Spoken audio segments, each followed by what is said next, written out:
Salut à tous, bienvenue dans cette nouvelle vidéo J-5 pour le Paris Saint-Germain avant cette demi-finale retour de Ligue des Champions. Tout Paris attend ça, tous les supporters du Paris Saint-Germain du monde entier attendent ça. Il y en a qui attendent ça depuis la création du club en 1970. Il y en a qui attendent depuis plus de 25 ans, 26 ans, 27 ans comme moi, depuis 1998 que le Paris Saint-Germain gagne la Ligue des Champions. Il y en a qui attendent ça depuis 1970, 75, 80, 85, 90, 95, 2000, 2005. Et enfin, peut-être que le Paris Saint-Germain va atteindre cette finale de Ligue des Champions tant attendue à Munich. Alors, avant de voir un petit peu cette demi-finale, il y a un match contre Strasbourg. Et après, il y a le match contre Arsenal. Alors, c'est vrai qu'on ne peut pas en vouloir très clairement à l'équipe de samedi de perdre peut-être ce match ou de faire match nul ou de pas très bien jouer. Voilà, il va y avoir un très gros turnover. Peut-être 7 ou 8 joueurs titulaires contre Arsenal ne seront pas sur la pelouse contre le Racing Club de Strasbourg. Le Racing Club de Strasbourg joue sa place en Ligue des Champions. Ce n'est pas le même projet là que le Paris Saint-Germain qui n'a plus rien à jouer et qui malheureusement a déjà battu le record. Enfin, heureusement, a déjà battu le record de nombre de matchs invaincus à l'extérieur consécutivement du Grand Milan AC 92-93. Et Strasbourg, joue sa place en Ligue des Champions. Et Paris, en plus de ça, malheureusement, a perdu contre Nice. C'est ce que je voulais dire. Donc Paris n'a plus réellement l'ambition d'être invaincu. Quoi qu'il en soit, Luis Enrique et ses joueurs voudront gagner ce match contre Strasbourg. Après, on va pas se mentir, si ça peut éviter à nos amis les Marseillaises d'être en Ligue des Champions, on va pas s'en priver, mais ça va être quand même, on va pas non plus faire exprès de perdre. Non. Il faut quand même respecter les autres équipes, Monaco, Lille, Lyon, etc., qui jouent encore leur place en Ligue des Champions. Alors, Luis Enrique confirme le forfait d'Ousmane Dembélé.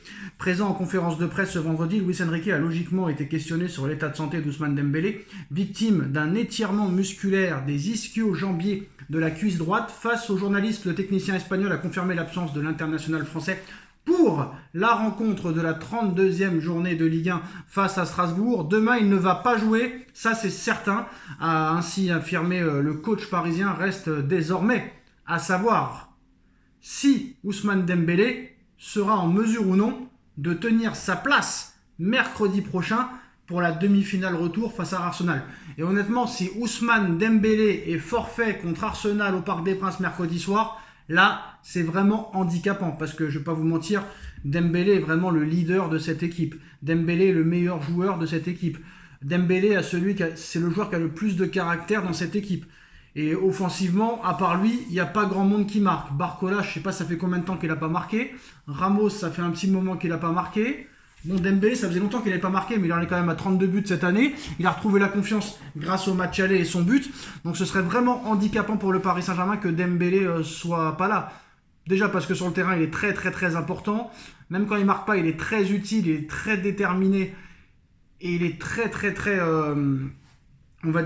lucide sur les choses à chaque fois. Et ce serait vraiment handicapant de ne pas l'avoir sur le terrain. Vraiment...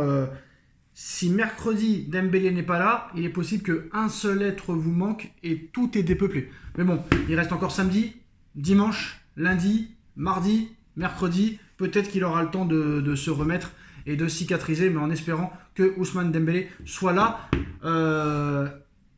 mercredi. Maintenant, il va falloir aussi que Bradley Barcola, que Désiré Doué, que Gonzalo Ramos et que Kvaratskhelia se bougent un petit peu les fesses aussi, parce que ça fait longtemps qu'ils n'ont pas marqué ceux-là, et à un moment donné, ça commence à faire long.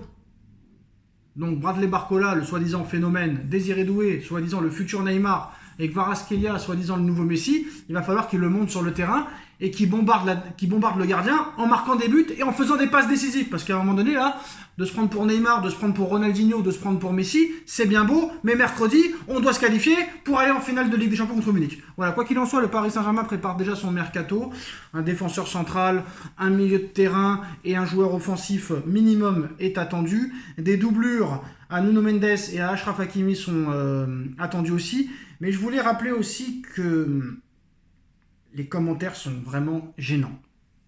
Et vous étiez aussi gênants en 2021 et en 2017 et en 2022 et en 2019. Alors en 2017, j'avais pas commencé encore YouTube, mais je me rappelle quand même de ce que disaient les gens dans les commentaires des spécialistes quand Neymar est arrivé, ou quand Neymar même a prolongé au Paris Saint-Germain. Alors là, hier, bon, on a été critiqué. Luis Enrique rêve de Lamine Yamal, le PSG rêve de Lamine Yamal. L'année dernière, le Paris Saint-Germain avait déjà offert 250 millions d'euros au FC Barcelone pour recruter Lamine Yamal. C'est Joan Laporta, le président du Barça en personne, qui l'avait dit. Et il y a beaucoup de gens qui se moquent de cette information. Vous avez tort. Lamine Yamal au PSG, vous avez tort de ne pas y croire. En 2017, Neymar Junior, qui est à son prime, et qui venait de prolonger avec le FC Barcelone en mai ou juin 2017, quelques semaines plus tard, il rejoint le Paris Saint-Germain pour 222 millions d'euros.